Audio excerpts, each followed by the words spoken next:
विवेक का अंतर है। हम भगवान से वह वस्तु मांगते हैं जो भगवान से भी मिलेंगी तो सदा नहीं रहेंगी। का उसमें अंतर आवेगा, संकट आवेंगे, विपत्तियां आवेंगी। तो वो वस्तु मानो हमारी वृत्ति वही तो है जिसे दुर्योधन की वृत्ति कहते हैं। मैंने कल कहा था कि महाभारत का तो धर्म ज्ञान इतना अनोखा था कि चकित हो जाना पड़ता है कि कैसी धर्म को लेकर के समय समय पर समाज में मान्यताएं प्रचलित होती हैं। उस काल की यही एक मर्यादा बनी हुई थी कि अगर कोई युद्ध के लिए आपको आमंत्रित करे और आप क्षत्रिय हैं तो उस आमंत्रण को स्वीकार करना चाहिए, और दो पक्षों में चुनाव भी करना हो तो पहले जिसकी ओर से निमंत्रण आ जाए उसकी ओर से लड़ना, ये धर्म है। कैसा विचित्र धर्म है जो ये नहीं कहता है कि न्याय के लिए लड़ना धर्म है, कहता है जो पहले आ गया उसकी ओर से लड़ना धर्म है। रामराज्य इसीलिए द्वापर युग में नहीं बन पाया, अब तो बनने का प्रश्न ही नहीं। इसलिए नहीं बन पाया कि जहां पर धर्म की ऐसी व्याख्याएं प्रचलित हो उसमें भगवान भी आके क्या करें। भगवान तो वही थे जो त्रेता युग में थे, वही श्री राम थे, वही द्वापर युग में श्री कृष्ण बने, पर त्रेता युग में भरत जैसे महात्मा थे, संत थे, भक्त थे, जिन्होंने धर्म को वास्तविक रूप में प्रस्तुत किया और लोगों के जीवन में वैचारिक क्रांति कर दी।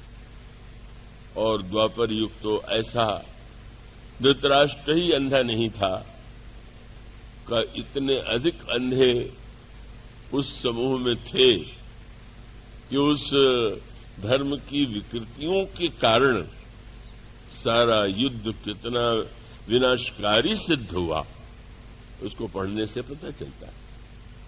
अब आप कल्पना कीजिए कि दुर्योधन तो भगवान कृष्ण को बिल्कुल पसंद नहीं करता, लेकिन ये तो समझते ही है कि हाँ कृष्ण बड़े शक्तिशाली हैं, ईश्वर तो उसने कभी माना नहीं। उसने यही सोचा कि हाँ कूटनीतिज्ञ हैं, बलवान हैं, और तब उसने सोचा कि अगर ये मर्यादा धर्म की है तो कृष्ण को अगर मैं निमंत्रित पहले पहुंच करके अर्जुन से कर दूं तो मेरी ओर लड़ने के लिए मेरी ओर से बाध्य हो जाएंगे। और सचमुच वह रथ पर बैठ करके उतना शक्तिशाली तेजो में रथ भला अर्जुन के पास कहां था। दुर्योधन पहुंच गया द्वारिका में, और जब वह पहुंचता है तो एक अनोखी सूचना मिली।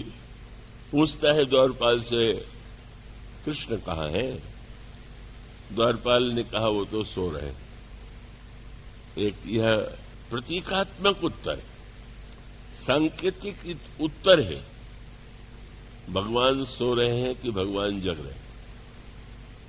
सोने और जगने का अर्थ ये हुआ, आप जीवन में भी अनुभव करें। कथा में आप आए हैं, अगर सो रहे हैं तो आपको तो कुछ नहीं सुनाई दे रहा। इसका अर्थ है कि सोने वाला व्यक्ति कुछ नहीं सुनता, कुछ नहीं देखता। मानो भगवान जब दुर्योधन के आने की बात है तो ईश्वर तो जानता है कि क्या होने जा रहा है, और वो सीधे समाज की धारणाओं को नकार नहीं सकते, अस्वीकार नहीं कर सकते, क्योंकि यदुवंश में है, यदुवंश की मान्यताएं हैं।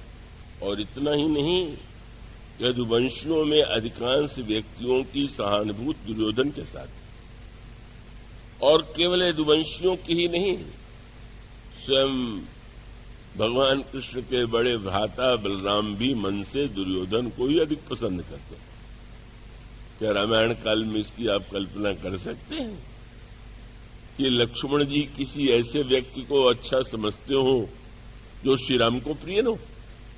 मानो वो द्वापर युग का एक ऐसा विलक्षण का वो दुर्योधन के पास ऐसी कूटनीति थी, ऐसा कौशल था।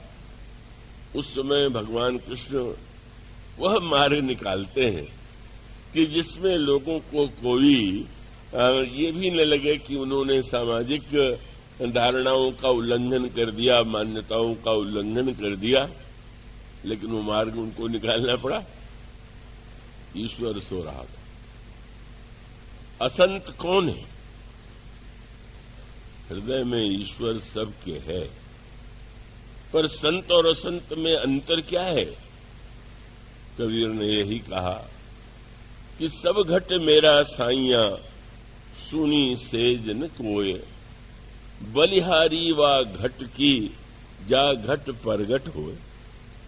सबके हृदय की शैया पर वह विराजमान है, पर जिसके हृदय में वह चैतन्य है, जागृत है, सक्रिय है, जो भक्त की भाषा सुनता है, उसकी इच्छा पूर्ण करता है, वह ईश्वर जिसके जीवन में चैतन्य है, वही संत। भगवान सोए हैं, फिर भी दुर्योधन कहता मैं वहीं बैठूंगा चलकर जहां श्री कृष्ण हैं। और जाने के बाद स्वाभाविक है, वहां जो सिरहाने उसे ऊंचा आसन लगा वहां बैठ जाता है। और पिछड़ जाते हैं अर्जुन, थोड़े विलंब से पहुंचते हैं, और पहुंचते हैं तो वो भी वहीं जहां श्री कृष्ण है, भगवान के चरणों के निकट बैठ गए विनम्र भाव से। और अगले ही क्षण श्री कृष्ण का पीताम्बर हटा, और आपने, स्वाभाविक है कि अब कोई जगेगा तो जो पैताने होगा वही पहले दिखाई देगा। अरे अर्जुन तुम कब आए? दुर्योधन ने कहा मैं पहले आया हुआ हूं। मुस्कुराए, बड़ी समस्या है, पहले आप आए, देखा मैंने इनको पहले। बस इतने में तो सब कुछ उन्होंने कह दिया। हमारे प्रज्ञा चक्षु स्वामी शरणानंद जी थे, बिहारी जी लोग जा रहे थे दर्शन करने के लिए, उन्होंने कहा मैं भी चलूं। लोग हंसने लगे। महाराज आप क्या करेंगे जाकर के? जब आपके पास नेत्र नहीं है तो आप दर्शन नहीं कर सकते। पर बड़ा व्यंग भरा उत्तर उन्होंने दिया कि कोई बात नहीं है, मेरी आंखें नहीं है, पर जिसके पास जा रहा हूं उसके पास तो आंख है, और आप आंख वाले उसे देख लेंगे और वो इस बिना आंख वाले को देख लेगा। मन उसका अभिप्राय यह है कि महत्व तो यह है कि ईश्वर की दृष्टि हम पर पड़ती है कि नहीं, हम उसकी दृष्टि को अपनी ओर खींच पाते हैं कि नहीं पाते। और फिर वही बात, आप तो दोनों ही मेरे संबंधी भी हैं, दोनों, एक पहले आया और एक